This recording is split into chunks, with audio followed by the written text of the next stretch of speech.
সামুদ্রিক মাছের প্রজনন ও মজুদ রক্ষায় ৫৮ দিনের মাছ ধরা নিষেধাজ্ঞা কার্যকর হয়েছে। মধ্যরাত থেকে শুরু হওয়া এই নিষেধাজ্ঞা আগামী ১১ জুন পর্যন্ত বহাল থাকবে।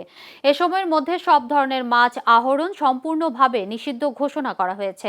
সংশ্লিষ্ট নৌযান মালিক, জেলে ও প্রতিষ্ঠানগুলোকে এ নির্দেশনা কঠোরভাবে মেনে চলার জন্য বলা হয়েছে।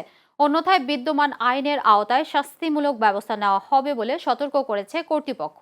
অন্যদিকে ডিজেল সংকটের কারণে উপকূলীয় অঞ্চলের অধিকাংশ জেলে গত ১ মাসেরও বেশি সময় ধরে সাগরে যেতে পারছেন না।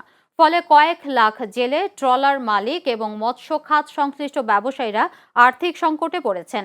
এ পরিস্থিতিতে জেলেদের সহায়তায় সরকার বিশেষ কর্মসূচি চালু রেখেছে। এর আওতায় সমুদ্রগামী জেলেরা প্রতি মাসে ৪০ কেজি করে চাল পাবেন বলে জানিয়েছে মৎস্য অধিদপ্তর।